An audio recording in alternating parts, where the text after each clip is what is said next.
Alrighty, traders. This is Blake Morrow. You are listening to the Daily Roundup webinar. I hope everybody's having a great trading session. It's kind of a choppy session, and I'm gonna first of all start off with equities. So, equities are bouncing. As you guys can see, they're bouncing pretty good, and I still think the risk is that we can rally towards 3,100. As I said earlier today, I think that that's still a risk, but the 38% retracement is coming up. And if this is a strong reversal move, which I think you could argue coming out of an ascending wedge, this is going to be could be a powerful move lower, then we should probably stop at the 38% retracement, which let's just say roughly 30.50. We're at 30.30 right now. That's another 20 S&P points.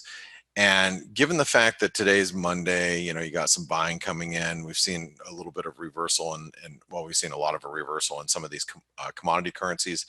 I think we're going to end up being capped somewhere between 30.50 and maybe 30.80, but that would set up for a good, move going into Tuesday.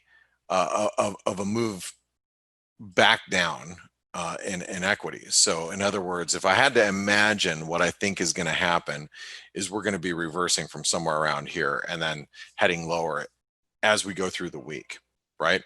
That's how I'm seeing it right now. That doesn't mean that that's obviously going to happen, but that's what I would be thinking.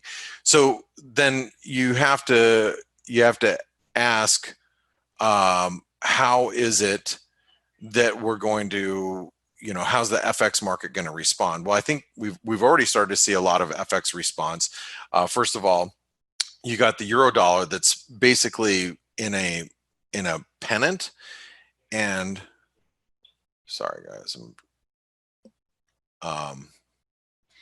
it's a pennant, and the pennant might look something like this if we're at the upper end of the pennant. So, maybe a failure as we get towards the 113 level in the euro. And you can see the Aussie's bouncing back a little bit, but I think that it's the bounce back in the Aussie is going to be stalled somewhere around here, around the 69-cent level. But as we talked about earlier this morning on the FACE webinar, one of the reasons why the Aussie is reversing a little bit is that false breakdown that we had. Not only in the Aussie, the Kiwi had a false breakdown, and we're just kind of range bound. So I think if you are trying to get long Aussies or Kiwis up here, I think that's, it's a little risky at this point. Okay. The dollar Canadian also false breakout upside. We're coming back down, probably challenge some support. 135.50, maybe 135.80s should offer some relatively decent support. One of the things that I think we should pay attention to is the dollar Mexican peso is still up 1.25% on the day. Now, if equity markets were so strong, if this rally was so powerful, the US dollar Mexican peso I don't think would be up here. Yes, we're at the lower end of the session today, but of the North American session, but we're actually still stronger. So I think the US dollar Mexican peso may offer a good opportunity to be on the long side if we dip back down towards 22.20, 22.30. I think that's possible. But look at here's the Rand. The Rand is weak. The Lira is at its lows of the day.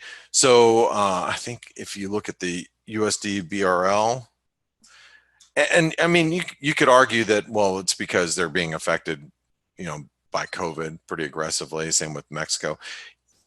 Yes, I would agree with that. But also, I would say that the emerging market currencies are relatively weak as a whole, which would then suggest that that we're probably looking at this stock market bounce to be failing soon, right? I mean, and if you look at the US dollar Japanese yen, the US dollar Japanese yen bounce has been pretty limited as of right now. So again, the S&P Yeah, we might have a little bit left in us. We might have another 20 S&P points. Maybe if things really start to stretch their legs, another 40 or 50 overnight. I think it depends where we close today. But overall, remember, we came out of an ascending wedge. That's a bearish event, probably going to have a continuation lower. The question is, how far do we go between now and, like, let's say 24 hours from now before we start, rolling back over again? I think that's, that's going to be the risk for the S&P. Okay. Nissim just said there's a silver head and shoulder pattern. I can't click on that link. Oh, maybe I can. Hold on. Let me see. Yeah, I mean, I can. Oh, yeah. Very good. Okay, so there's the silver. Well, we are probing the neckline. So thanks, Nissim. Let's take a look.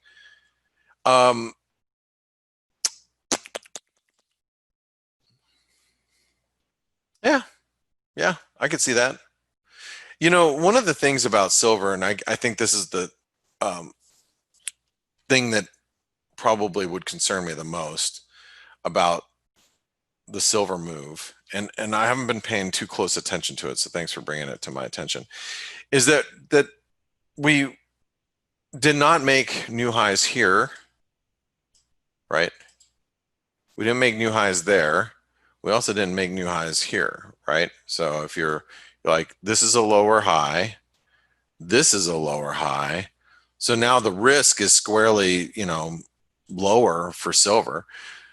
So I guess a move below 1675 would be, I think that could take us right back down to 1575.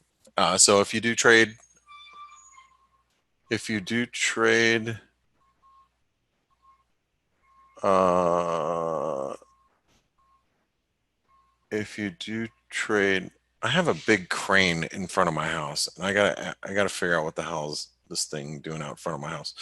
So no, and I'm not even exaggerating. There's a big red truck with a big crane right in front of my house, and I need to go outside and talk to the guy, figure out why the hell he's here. Anyway, all right. So that looks like our roundup is probably going to end. It's going to end a little early, but guys, just remember it's Monday, and it's a little choppy out there. But one of the last things I'm going to leave you with: while the Aussie is above 68 cents, you got to be a little careful with it. I think a break below 68 cents would be a bearish event for the Aussie. I think we're bouncing around between 68 and 69. Maybe if you can squeeze off a short near 69 cents overnight, maybe an Asian trade or maybe an early European trade tomorrow, that'd be the place to do it. So guys, thank you so much for listening in. You guys have a great one, and I'm going to go talk to this crane guy. No, seriously, it's like this huge crane out front of my house. I have no idea why. All right, bye.